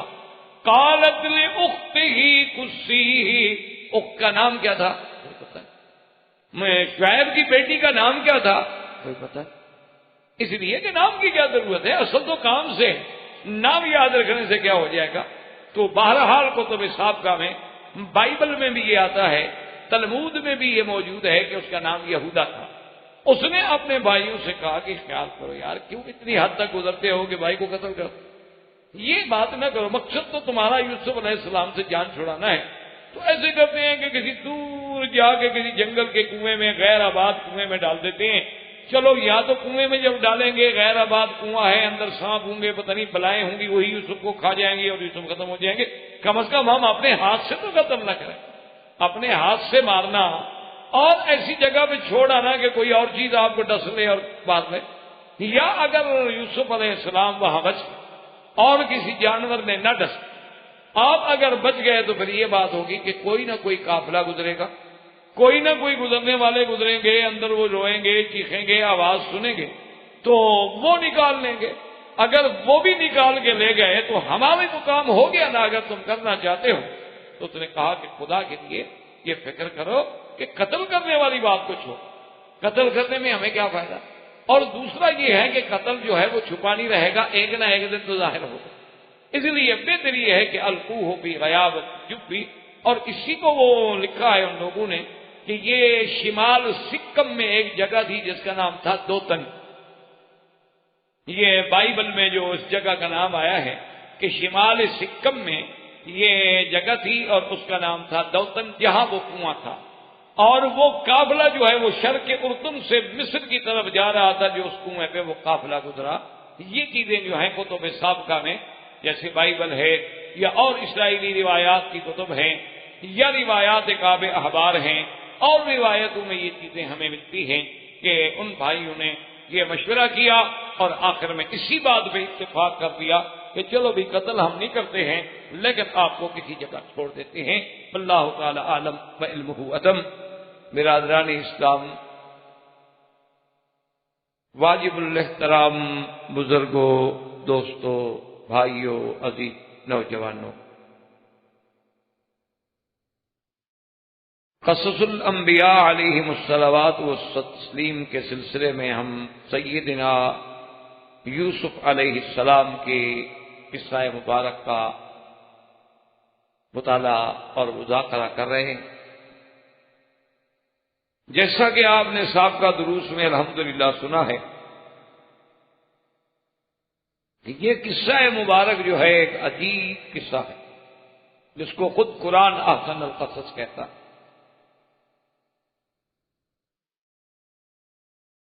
اور اس قصہ مبارک میں بہت بڑے عبر ہیں، نصائح ہیں، مواعظ ہیں، فوائد ہیں۔ تو ہم اس درس میں ان قصہ مبارک میں یہاں تک پہنچے تھے کہ یوسف علیہ السلام نے خواب دیکھا، اپنے والد سے بتلایا کہ میں نے خواب دیکھا ہے کہ 11 تارے ہیں اور سورج اور چاند جو ہیں وہ مجھے سجدہ کرتے، اور اس پہ ہم نے خواب کے اقسام اور خواب کی تعبیر، ساری مباحث الحمدللہ ہم سابقہ درس میں پڑھ چکے۔ اور حضرت یعقوب علیہ السلام نے اپنے بیٹے سے نصیحت کی کہ بیٹا کسی دوسرے بھائی کو، کسی کو اس خواب کا ذکر نہیں کرنا، کیونکہ یعقوب علیہ السلام بھی اللہ کے پیغمبر تھے، نبی تھے۔ وہ سمجھ گئے کہ اس خواب میں کوئی بہت بڑا اشارہ ہے کہ یوسف علیہ السلام کو اللہ تبارک و تعالیٰ کسی عظمت، کسی رفعت، کسی مقام پہ پہنچانا چاہتے ہیں۔ اور یہ خدا کی قدرت ہے کہ جب بھائیوں میں سے کسی ایک بھائی کو عزت ملے تو فطری بات ہے کہ پھر دوسرے بھائیوں کو تو حسد ہوتا ہے۔ اس لیے حضرت یعقوب علیہ السلام نے ان کو اس خواب کے ذکر کرنے سے منع کیا۔ اور اسی لیے سرکار دو عالم صلی اللہ علیہ وسلم کی بھی ایک حدیث مبارک ہے کہ اقضوا حوائجکم بالکتمان، کہ تم اپنے امور اور اپنے کام جو ہیں وہ رازداری سے سر انجام کیا۔ یہ نہیں کہ بلا وجہ کہتا رہے آدمی میں یہ کر رہا ہوں، میں یہ کر رہا ہوں، میں یہ کر، یعنی جتنا اللہ نے اس کو رازداری میں برکت رکھی ہے، فائدہ رکھا ہے، اتنا شو کرنے میں نہیں رکھا۔ بہرحال یوسف علیہ السلام کے اس خواب کے بارے میں بعض علماء کہتے ہیں کہ ان کے بھائیوں کو بھی پتہ چل۔ اب مفسرین نے اس کی 2 وجوہات لکھی ہیں۔ بعض مفسرین تو یہ فرماتے ہیں کہ یوسف علیہ السلام اپنے والد کو ذکر کرنے سے پہلے اپنے بھائیوں کو بھی بتا چکے، اب اگر والد نے منع کیا تو روک نہیں سکتے تھے، رکنے کا کوئی فائدہ نہیں، قصہ تو بتا چکے۔ اور بعض علماء کرام یہ فرماتے ہیں کہ یوسف علیہ السلام نے تو نہیں بتلایا، انہوں نے تو اپنے بھائی حضرت بنیامین کو بتلایا تھا جو ان کے شقیق تھے ایک ماں سے، باقی اولاد جو ہے حضرت یعقوب علیہ السلام کی وہ دوسری بین سے۔ تو بنیامین نے کہیں بھائیوں کو ذکر کر دیا۔ اب اس خواب کے بعد ان کے دلوں میں مزید عصبیت اور حسد جو تھا وہ بڑھ۔ اب انہوں نے پروگرام بنایا، انہوں نے اکٹھے بیٹھ کے مشورہ کیا آپس میں سب بھائیوں نے۔ انہوں نے کہا کہ دیکھو بھی یہ بات بڑی عجیب ہے کہ بھئی یعقوب علیہ السلام کی شفقت اور محبت جو ہے وہ صرف یوسف علیہ السلام کی طرف ہے، اور ہم 10 بھائی ہیں، 11 بھائی ہیں، ہماری طرف محبت نہیں۔ اور یہ بات جو ہے ہمارے لیے ناقابل برداشت، یہ ہم کیسے برداشت کر سکتے کہ ہم 10 بھائی 11 بھائی ایک طرف اور یوسف علیہ السلام ایک طرف اور وہ زیادہ محبوب ہو۔ اس قالوا لیوسف اخو احب الیہ الی ابینا منا، حالانکہ ونحن عصبہ، ہم تو ایک جماعت ہیں، قوت ہیں، ہم 10 ہیں۔ تو عقل کا تقاضا تو یہ ہے کہ آدمی ان سے پیار کرے جن کے پاس طاقت ہے، قوت ہے۔ ہم 10 جوان آدمی ہیں، باپ کے کام آنے۔ یوسف علیہ السلام بھی چھوٹے ہیں، بنیامین بھی چھوٹے ہیں، ان کے مقابلے پہ 2 کو ترجیح دینا اور 10 کے ساتھ وہ پیار نہ کرنا۔ ان ابانا لفی ضلال مبین، ہمارا باپ جو ہے صریح غلطی۔ اس لیے یاد رکھیں کہ دلال کا معنی ہمیشہ یہ نہیں کیا جاتا کہ گمراہ ہے، نعوذ باللہ۔ اگر اپنے باپ کو وہ گمراہ سمجھیں، اور یعقوب علیہ السلام اللہ کے نبی ہیں، پھر تو وہ کافر ہو گئے، پھر تو وہ مسلمان بھی نہیں رہتے۔ اللہ کے نبی کو گمراہ کہنے والا، یہ اللہ کے نبی کی شان میں توہین کرنے والا بندہ جو ہے وہ تو مسلمان نہیں رہتا۔ اسی لیے امت کا اس پر اتفاق ہے کہ اگر کوئی شخص اللہ کے نبی کی شان میں کوتاہی کرے، اللہ کے نبی کی شان میں کوئی ایسی گستاخی کرے یا گستاخانہ لفظ اپنی زبان سے نکالے، وہ تو زندیق ہے، اس کی سزا موت ہے۔ یہ آج کل آپ نے دیکھا ہے کہ بہت بڑا پورے عالم میں اس قانون کے بارے میں، توحید رسالت کے قانون کے بارے میں پوری دنیا میں شور مچایا جاتا ہے کفر کی طرف سے کہ یہ حقوق انسانیت کے خلاف ہے اور یہ حقوق انسانیت کے خلاف ہے. ہر آدمی کی حریت ہے، آزادی ہے، ہر آدمی کو یہ حق حاصل ہے کہ وہ کیا سوچتا ہے، کیا کہتا ہے، کیا پڑھتا ہے، اس پر نہیں پابندی لگائی جا سکتی.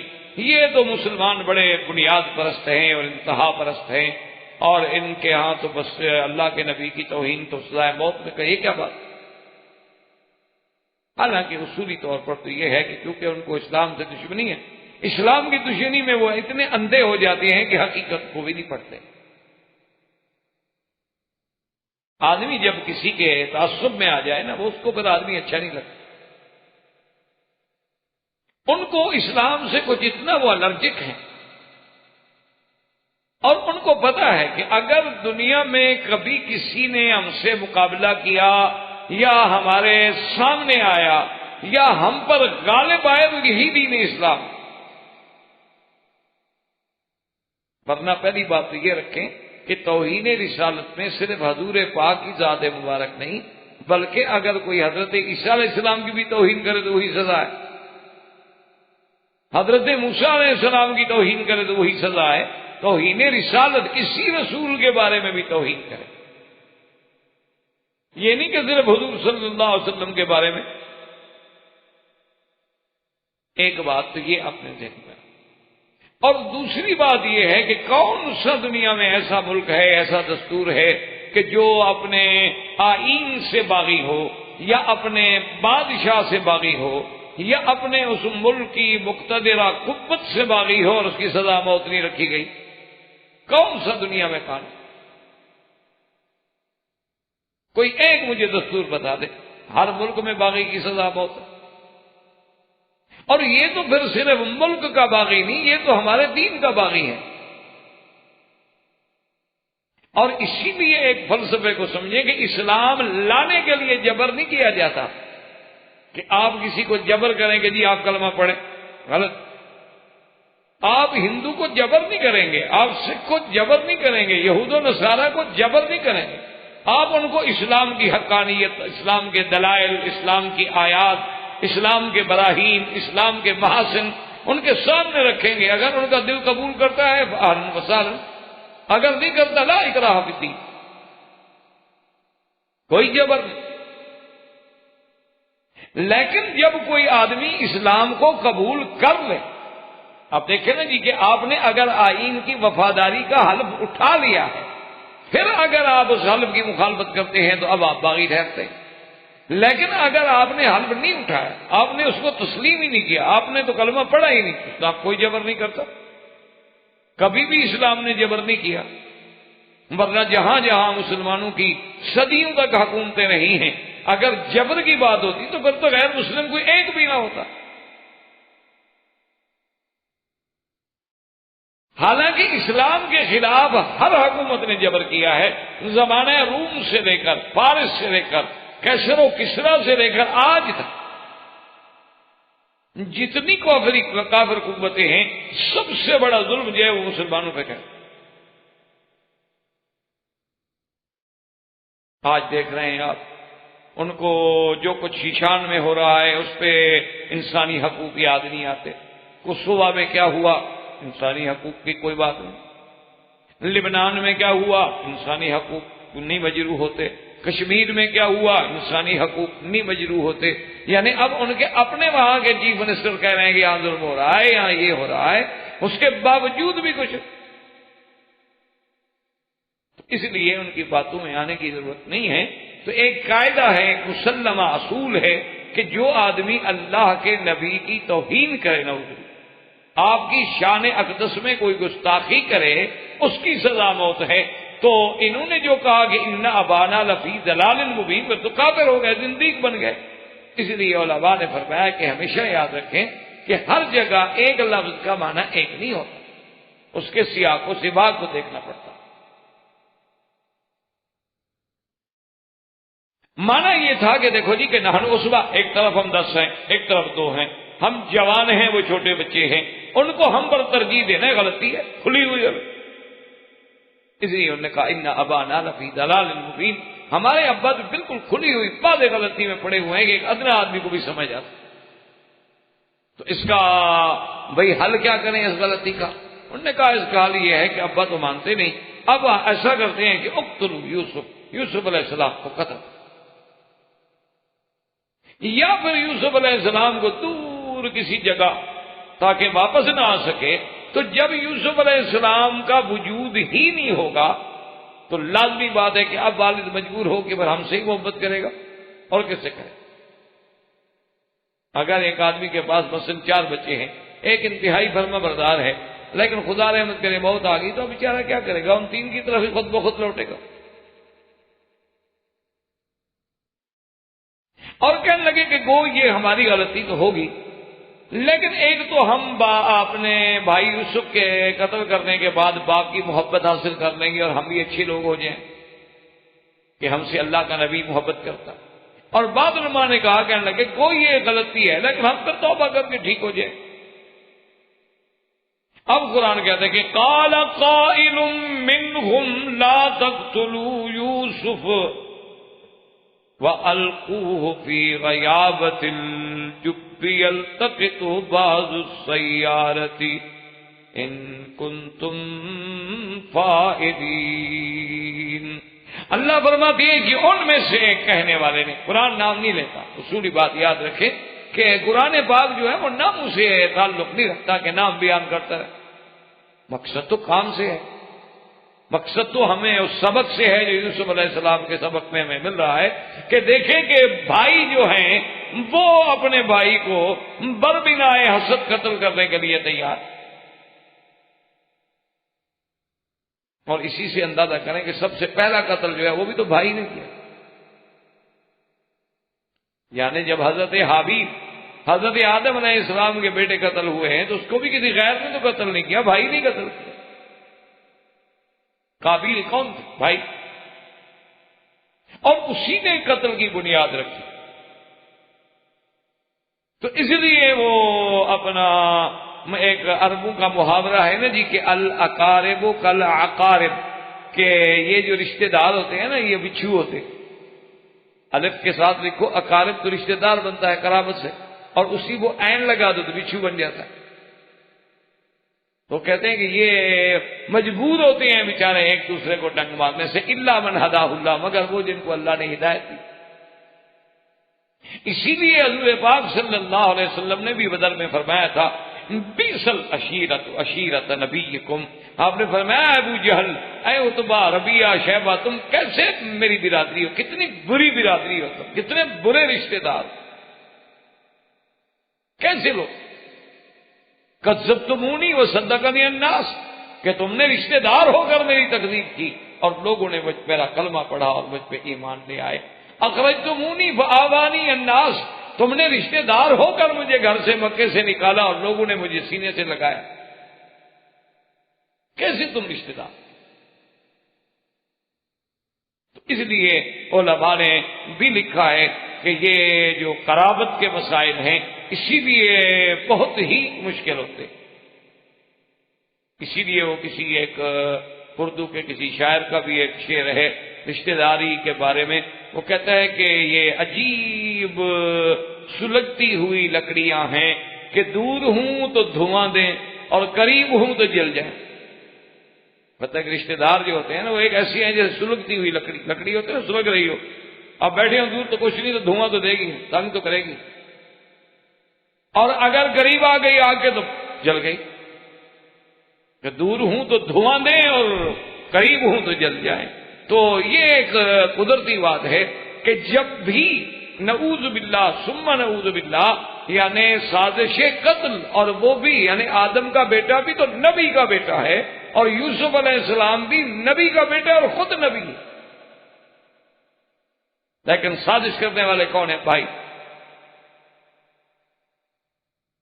اسی لیے شورش کاشمیری جو ایک بہت بڑے اپنے وقت کا خطیب، ادیب، شاعر، بڑا عجیب آدمی تھا، گزرے ہیں، تو بہرحال وہ کافی عرصے سے اختلاف کے بعد بھٹو صاحب سے ان کی جب صلح ہوئی تو بھٹو صاحب نے کہا کہ اچھا کشمیری صاحب، اچھا شریف صاحب، اب سابقہ باتوں کو مٹی ڈالیں، آج کے بعد میں آپ کا بھائی ہوں۔ تو اس نے کہا جی بھائی تو یوسف کے بھی بہت تھے، پتہ نہیں آپ کون سے بھائی بن رہے ہیں میرے، اب یہ تو اللہ کو پتا ہے، آپ میرے بھائی تو بن رہے ہیں لیکن میرا خیال ہے کہ آپ بھی کہیں یوسف کے بھائی ثابت نہ ہوں۔ تو بہرحال مقصد یہ ہے کہ اب بھائی ہیں اور قتل کی سازش ہو رہی ہے، اور بھائی بھی کون؟ نبی، ابن نبی، انا للہ۔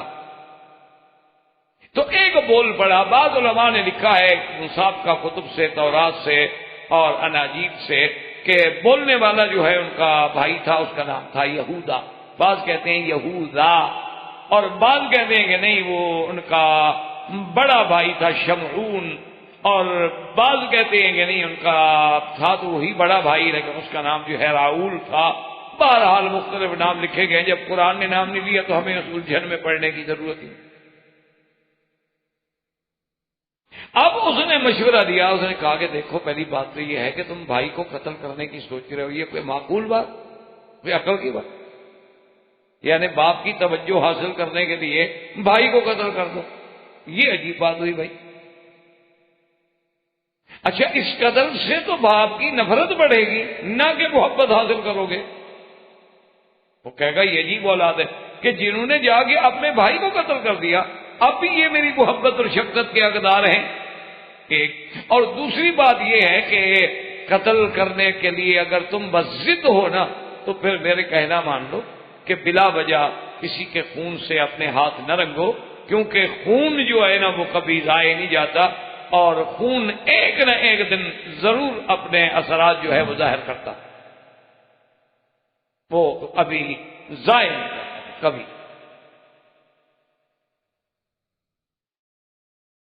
اب جناب یہ ہے کہ جب یہ حالات دیکھے گئے، ان کو بتلائے گئے، سمجھایا گیا، انہوں نے کہا تو کیا کریں؟ انہوں نے کہا ایسا کرتے ہیں کہ ہم جا کر کسی دور آفتادہ کنویں میں ڈال دیتے ہیں۔ پہلے تو کنویں میں ڈالنے سے اس کے اندر جو کوئی بلائیں ہوں گی نا وہ کھا جائیں گی، پرانا کنواں جنگل میں، اس میں کئی بلائیں۔ اچھا اگر بفرض محال اس سے بھی بچ جائے تو کوئی بندے تو وہاں سے قافلے گزرتے رہتے ہیں اور ایسے کنووں سے پانی بھرتے رہتے ہیں، جب وہ دیکھیں گے وہ نکال کے لے جائیں گے کسی ملک میں، تم خواہ مخواہ کیوں قتل سے اپنے ہاتھ رکھتے؟ عجیب بات، کیوں جرم کر رہے؟ انہوں نے کہا اچھا، سوچ میں پڑ گئے، کہنے لگے کہ چلو ایسا کرتے ہیں، تمہاری بات مان لیتے ہیں کہ چلو قتل نہیں کرتے لیکن کسی نہ کسی جگہ بہرحال دور کر دیتے ہیں، اور سب کٹھے ہو کے باپ کے پاس آئے۔ جس کو قرآن خود بیان، قالوا یا ابانا ما لک لا تأمنا علی یوسف وَإِنَّا لَهُ لَنَاصِحُونَ۔ معلوم ہوتا ہے کہ کافی پہلے کہتے رہے، اسے کہنے لگا بجان پتہ نہیں کیوں آپ ہم پر اعتماد نہیں کرتے، آپ یوسف علیہ السلام کے ضمن میں ہم پر کیوں نہیں اعتماد کرتے؟ ہم تو یوسف کے خیر خواہ ہیں، بھائی ہیں۔ اچھا بھائیوں میں کبھی کوئی تھوڑی بہت تلخی بھی ہو جائے لیکن پھر بھی ہم بھائی ہیں یوسف علیہ السلام کے، مہربانی کریں۔ ارسلہ معنا غدا یرتع ویلعب وإنا له لحافظون۔ ابا جان آپ مہربانی کریں، اس کو اجازت دیں کہ کل ہمارے ساتھ جائے، ہم جائیں گے اور کھائیں گے پیئیں گے، جنگلوں میں جو جنگلی چیزیں ہوتی ہیں، جنگلی پھل ہوتے ہیں وہ کھائیں گے، وہ یلعب اور کھیلیں گے۔ اس لیے علماء نے لکھا ہے کہ بعض کھیل کود جو ہیں جو شریعت کے خلاف نہ ہو کوئی منع ہے، مثلاً آدمی گھوڑا دوڑاتا ہے، آدمی دوڑ میں مقابلہ کرتا ہے، مثال کے طور پر آدمی کشتی کرتا ہے، آدمی کبڈی کھیلتا ہے، یا آدمی ہاکی کھیلتا ہے، یا آدمی کرکٹ وکٹ کھیلتا ہے، شرط یہ ہے کہ اوقات نماز اور فرائض کا خیال رکھے۔ یہ نہیں کہ کھیل میں لگنے کے بعد نمازیں ختم، جی وہ تو میچ نہیں بند کیا جا سکتا، پھر حرام ہو گئی، کیونکہ اللہ کے فرائض کو چھوڑنا، فی نفس سے ہی کھیلنا حرام نہیں تھا۔ اب انہوں نے جب اصرار کیا اور ساتھ یہ بھی کہا اپنے ابا سے کہ ابا جان آپ فکر نہ کریں، ہم حفاظت کریں گے، ہم بالکل حضرت یوسف علیہ السلام کا بڑا خیال رکھیں گے، تو یعقوب علیہ السلام نے سننے کے بعد کہا قال انی لیحزننی ان تذهبوا به واخاف ان یاکلہ الذئب وانتم عنہ غافلون۔ حضرت یعقوب علیہ السلام نے فرمایا کہ مجھے غم ہے، مجھے فکر ہے یوسف کا کہ اگر تم ان کو لے کے گئے، اور بات یہ ہے کہ مجھے خوف ہے کہ کہیں ایسا نہ ہو کہ کوئی بھیڑیا آ کے اس کو کھا جائے، چھوٹا بچہ ہے، چھوٹی عمر ہے۔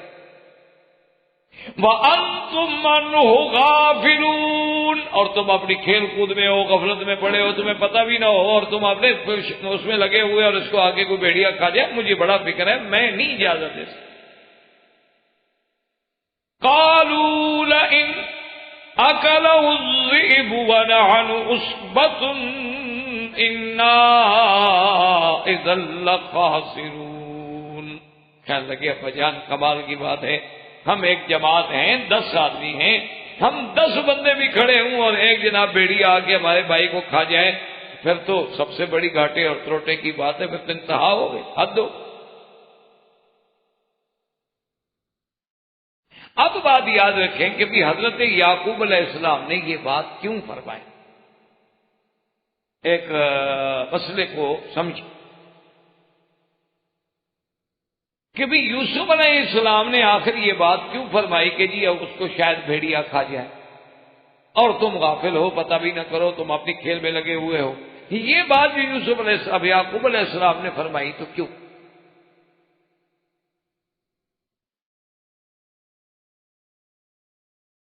اور مشکل یہ ہوتی ہے، یاد رکھیں کہ ہر باطل فرقہ جو ہے نا جی،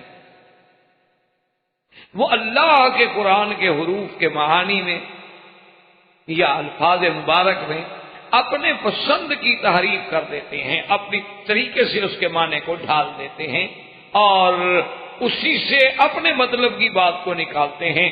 جیسے کسی نے کہا نا کہ خود تو بدلتے نہیں، قرآن کو بدل دیتے ہیں۔ چاہیے تو یہ تھا کہ جو قرآن کا حکم ہے ہم اپنے آپ کو بدل دیں، لیکن وہ خود تو نہیں بدلتے، لیکن اللہ کے قرآن کو بدل دیتے ہیں۔ تو اب بعض ہمارے لوگوں نے یہاں سے ایک عجیب بات نکالی، ان کا دیکھو جی اللہ کے نبی عالم الغیب ہوتے ہیں، ان کے پاس علم غیب ہوتا ہے، یعقوب علیہ السلام جانتے تھے کہ یہ بھیڑیے والا قصہ بنائیں گے، اسی لیے تو پہلے کہہ رہے ہیں، تب بھی کر رہے ہیں کہ کیا کرو گے لینا کل حسیب اگر اس کو بگیاڑ کھا گیا، اس لیے کہ وہ عالم الغیب تھے، یعنی وہ اپنے مطلب کی ایک بات نکال۔ حالانکہ یہ نہ سوچا کہ بھی اگر وہ عالم الغیب ہیں تو جب یہ بھی پتا ہے کہ میرے بیٹے بھیڑیے والا قصہ بنائیں گے تو جہاں کنویں میں تھے تو پھر بھی تو علم ہوتا آپ کو کہ حضرت فلاں کنویں میں ڈالے گئے ہیں، وہاں تو 3 راتیں گزاری ہیں کنویں میں حضرت یوسف علیہ السلام نے، وہاں سے جا کے نکال لیتے، وہ علم آخر کیوں نہیں ہوا؟ اور علم ہونے کے باوجود بھی اگر باپ اپنے بیٹے کی اور مظلوم بیٹے کی مدد نہ کرے تو کیا پھر وہ قیامت میں تو الٹا نعوذ باللہ قابل مواخذہ ہے۔ اچھا پھر یہ کہیں کہ بیٹوں سے اولاد سے تو اولاد تو جب شرمندہ ہو جاتی ہے، اولاد تو اس کا قتل ثابت کر رہی ہے، اور یوسف زندہ ہوتے اور باپ جا کھڑے ہو جاتے کہ یہ دیکھو جی یوسف صاحب زندہ بیٹھے ہیں، کیسے کہتے ہو قتل ہو گئے؟ تو مجرم کے تو پاؤں نہیں ہوتے، مجرم تو زمین پہ کھڑا نہیں ہو سکتا۔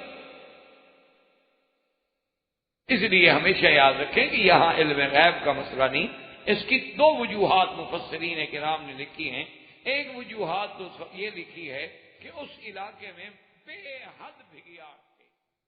احباب کرام، اس کے بعد اب آپ اس مبارک سلسلے کی CD نمبر 11 سماعت فرمائیں۔